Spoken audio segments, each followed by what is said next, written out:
let's have a look at what's going on inside and what I actually want to do today.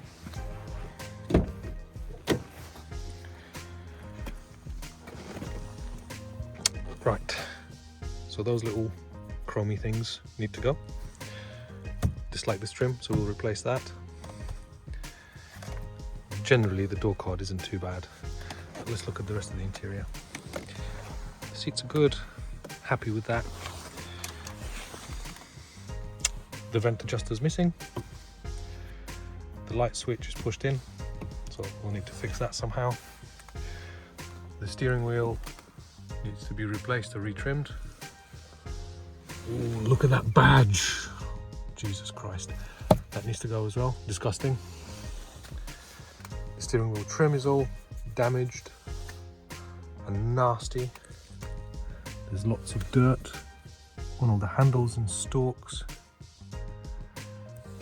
And it just needs a really, really good clean. He has these horrible mats which fit like crap and look like crap, and they've got the race car colours on it.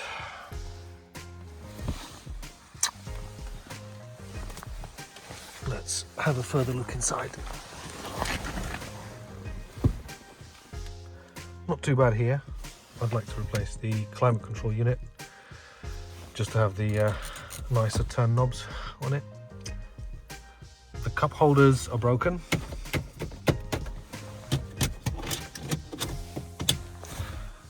That vent adjuster is also missing. There's some more chrome on the door cards. There is lots of wear and dirt on this gear knob. And there are some scratches on here, which isn't ideal. And look at the state of that start button and the dirt around it. Blah. So we're going to be replacing that one with an LCI one. And some more dirt on the levers. Quite a substantial amount, I'd say. And the armrest isn't working. It doesn't have the spring for some reason. So we'll have to have a look at that and see if we can sort it out. But for the minute, I think what I'm going to do is strip everything off, starting with the steering wheel, then the trims, then give it a good clean, and then move on to installing the new stuff. A few moments later, looks like this.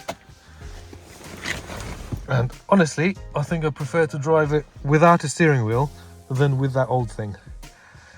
But anyway, I'm going to give it a quick wipe down, quick hoover in between here, and we can pop all the new bits on, and it should start to come together nicely. So let me show you what I've got. A set of genuine mats with the all-important Velcro clips that screw into the main carpet. Some new cup holders, because my old ones are broken, and these ones are off of an LCI, so they've got this nice little chrome detail on them. An LCI light switch with a little chrome trim around it. LCI climate control unit with the nicer adjusters. An M Sport steering wheel in used but absolutely perfect condition. Hardly any marks on it whatsoever. Very nice and clean, with a genuine original airbag, with a nice original badge. Very happy with this one. And a brand new gear knob off of an E46 M Sport. It's also weighted, so it should have a really nice heavy feel to it.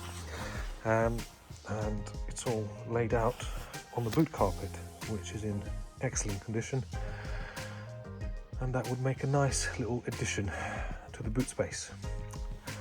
Now, moving on, also managed to source a split armrest, which is adjustable. So I'll replace the existing one. There's this little damper for the armrest, which will probably come in handy.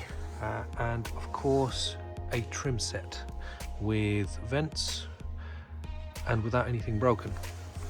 So this here is called Bamboo Grey, Bambusgrau in German, and it's one of my favorite trims that you can get on the E90s.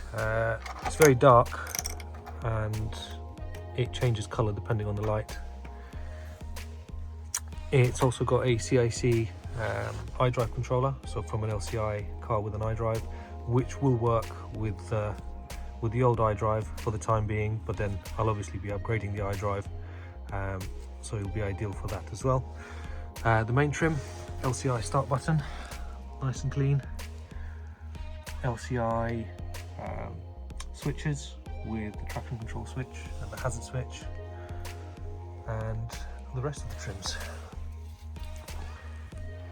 The lighting isn't ideal, but it's got like a purpley tint to it, and I think it just looks really well. It works well with black, and it's just a nice alternative to piano black.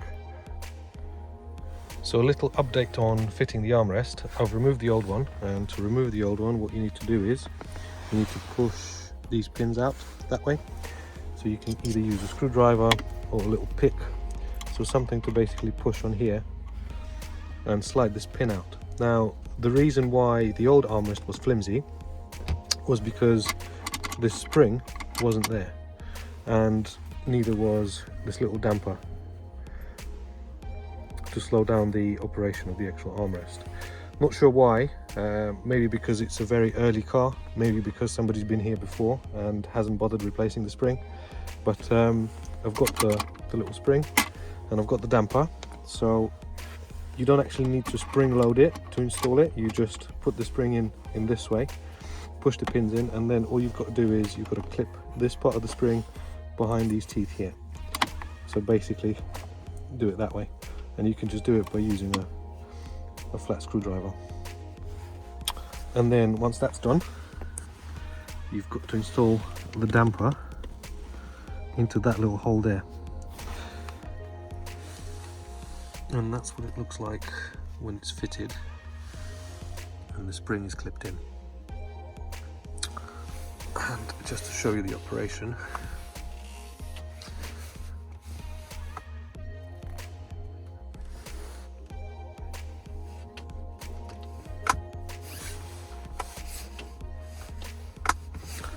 nice and smooth. Now we'll pop the back cover on and on to the next thing. And there you go, the cover's back on. I've also given it a good clean, installed the mats, wiped it all down, fitted all the trims.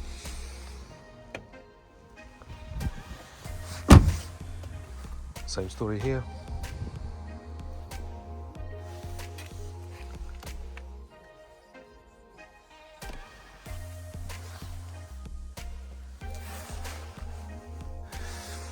I'm not going to change the sill trims for the M Sport ones because I think the M Sport ones are quite ugly, to be fair, and I don't particularly like all the M badges plastered all over the car, so I think the fact that these are non-M Sport black with nice BMW logos on them is a big bonus, so they'll be staying.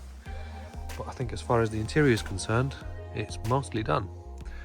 So there's the steering wheel fitted, there's the light switch repaired with the new turn knob with the new handle. So the issue with the light switch is the mechanism itself was broken. That's why the adjuster was sunk in. So I've ended up having to replace the actual frame of the light switch itself and fitted this new turn knob on it. All the vents are now present, which is fantastic. The armrest is fitted and functions as it should.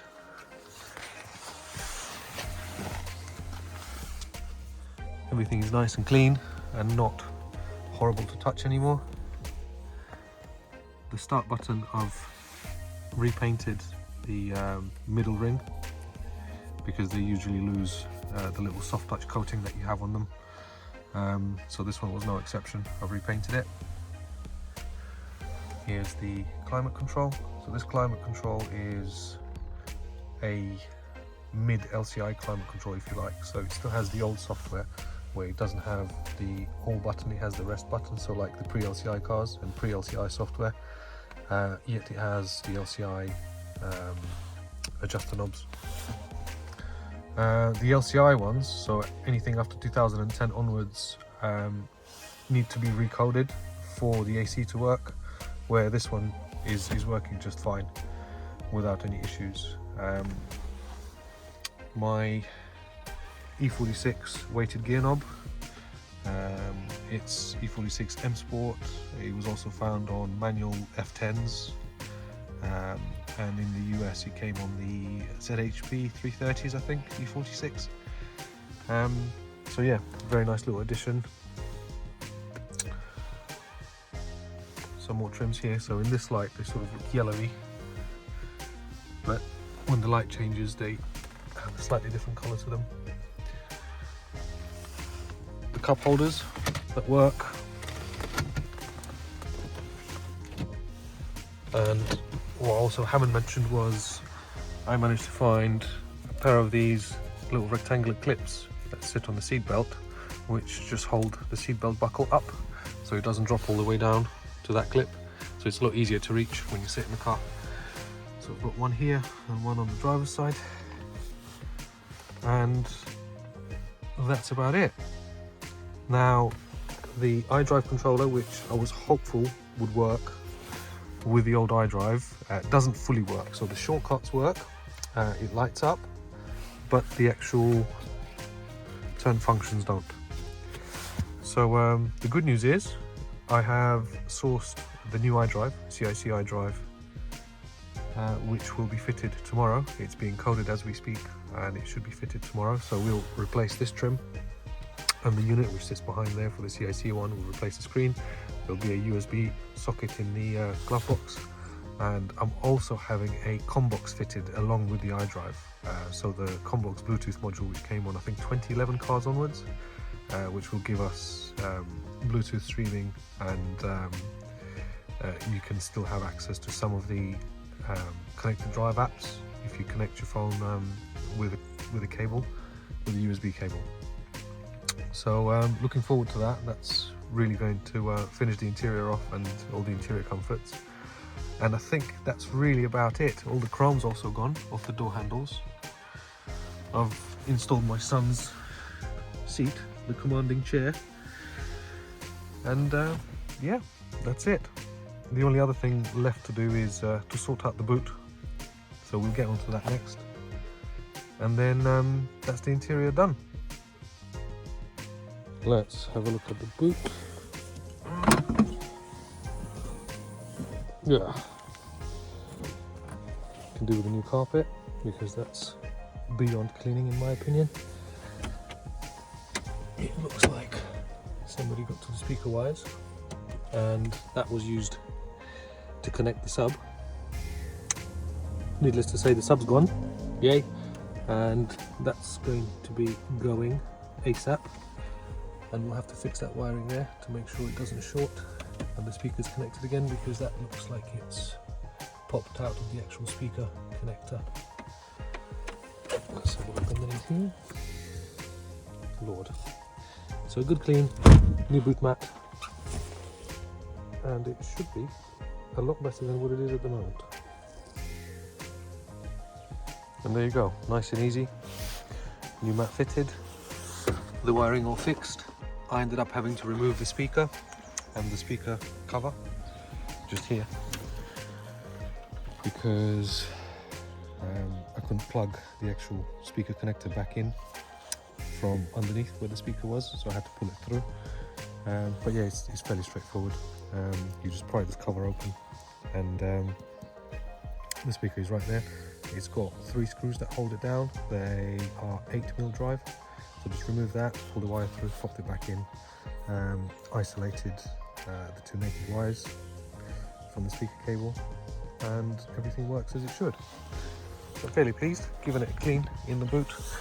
I've also realised that the battery wasn't secured properly, so I've managed to do that. Nice little hoover, and she's good to go. So that's it for today. Thanks for watching, as always, and in the next one I think we'll get onto the fun stuff of hopefully finishing off the outside and potentially making a start on all the mechanical side of things. So suspension, brakes, general maintenance and things like that. So thanks again, and see you next time.